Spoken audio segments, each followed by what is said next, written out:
tell it from the mountaintop. I will go and tell it, I will go and tell it from the mountaintop. Thank you for sending Jesus. He was born for all the world. You gave us so much love, and I'm telling all the world. I will go and tell it, I will go and tell it from the mountaintop. I will go and tell it, I will go and tell it from the mountaintop. The night Jesus came started like a silent night. The shepherds looked up and saw the brightest light. And then what happened was a bigger surprise. They looked up and saw the angels in the sky. I can't keep it inside, I gotta tell it. Go tell it. Jesus, you are alive, I gotta tell it. Go tell it. I will go and tell it, I will go and tell it from the mountaintop. I will go and tell it, I will go and tell it from the mountaintop. Go, go, go, tell it. Go, go, go, tell it. Go, go, go, tell it. Go, go, go, tell it. Let's give it a try. Go tell it. Let's give it a try. Go tell it. I'm telling everyone, everywhere he's alive. Just like the angels singing in the sky. I can't keep it inside, I gotta tell it. Go tell it. Jesus, you are alive, I gotta tell it. Go tell it. I will go and tell it, I will go and tell it from the mountaintop. I will go and tell it, I will go and tell it from the mountaintop. Go, go, go, tell it. Go, go, go, tell it. Go, go, go, tell it. Go, go, go, tell it. Thank you for sending Jesus. He was born for all the world. You gave us so much love, and I'm telling all the world.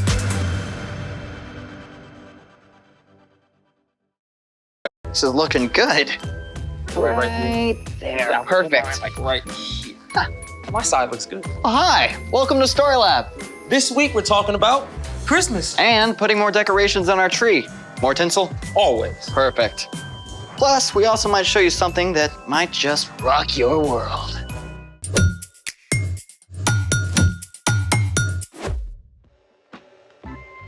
Hey, I'm Zeke. And I'm Carter. And today we're talking about, what else? Christmas. Christmas is celebrating Jesus, God's greatest gift. What's this? This is a rock. But what does a rock have to do with Christmas? Plenty. Rocks aren't exactly exciting. Didn't you ever have a pet rock? What's up, Flintstone? I'm doing great. Just a great day. Awesome.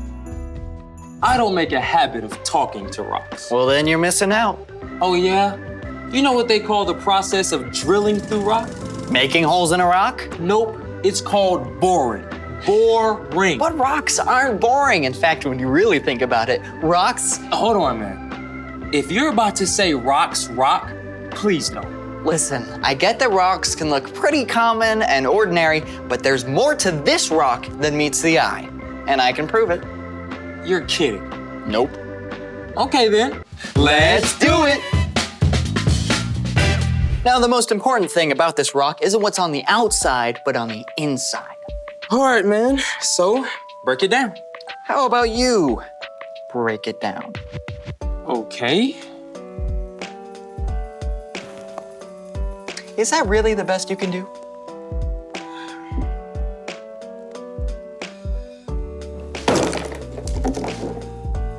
Whoa. You know, on the outside, it looks like a plain old rock, but it's actually a geode. You're listening to WROK, your home for classic rocks. Up next, it's Geode. Rough and bumpy on the outside, but on the inside, beautiful crystals made of minerals. Dig it. I've heard of geodes. You can find them all over the world, right? That's right. Europe, Africa, South America, and North America. But how are these fancy diamond eggs, made? It all starts with volcanoes. Sometimes when lava from a volcano cools underground, pockets or bubbles form inside it. Then, over time, water seeps into these spaces and leaves behind minerals. Eventually, those minerals build up, forming these really cool crystals. They come in all sorts of shapes and colors. And all kinds of sizes, too. You got it. From small enough to hold in your hand all the way to ginormous. One of the largest geodes in the world was discovered in Ohio in 1897. That geode is more than 35 feet wide in places. You can actually walk around inside it. Some of the crystals are 3 feet long. Okay, you convinced me. Something can look very ordinary on the outside while something amazing is happening on the inside. Speaking of which, it's time for The story before the story. Today we're in the third book of the New Testament, Luke. But hundreds of years before Luke, God chose one family, the Israelites, and promised to bless the whole world through them. Time after time, the Israelites turned away from God. At last, they were attacked by foreign nations. But God still had a plan. God spoke through men called prophets, promising to send a rescuer to save the people. And yet, after that, silence. For hundreds of years, there was no recorded word from God. Then, well, that's where our story starts. Take it away.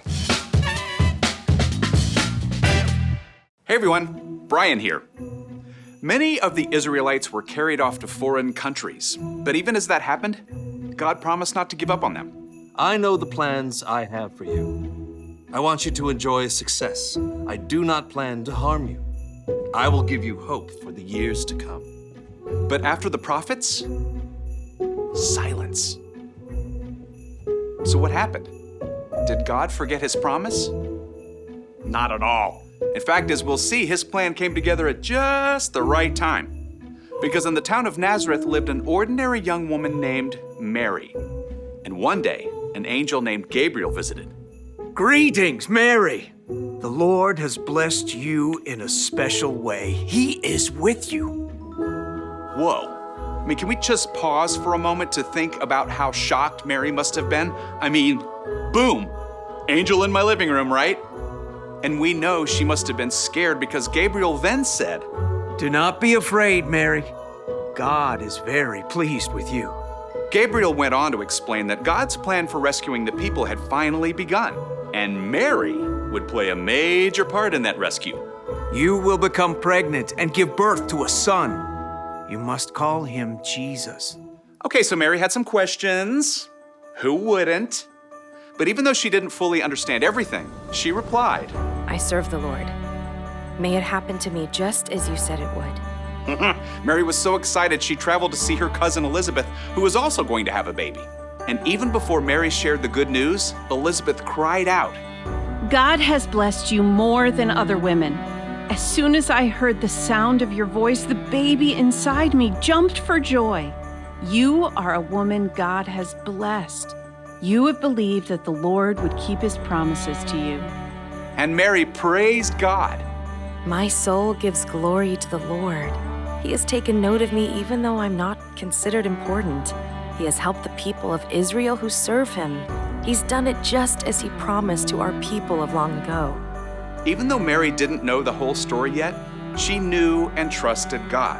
And because of that, she could have peace in the midst of something completely unexpected. The end. Wow. Can you imagine what it would have been like if social media existed back then? Yeah, I would have been all #mind blown. I hear ya. And yet Mary had peace because she trusted God. She may have looked ordinary on the outside, but God knew her heart was extraordinary. Hey, just like my geode. What do you mean? Well, nothing special on the outside, but amazing on the inside. Ah, you're right. So, what's our part in the story? Well, Christmas is celebrating Jesus, God's greatest gift. But Jesus wasn't just a gift. He was the central part of God's big plan to rescue us.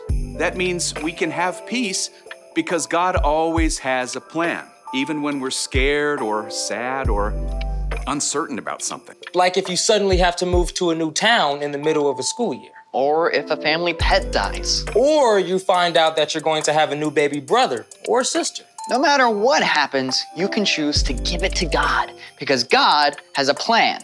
So we can have peace. I don't know why I'm here. I couldn't have said it better myself. See you guys next time. So here's the thing. You can have peace because God has a plan. Hey, decorating with geodes? Good call. What can I say? These rocks rock. Thanks for joining us in the Story Lab. See you next time. That was a pretty good joke. Thank you. But you've had some good ones as well. Kind of learned from you, you know. Yeah, they're all right.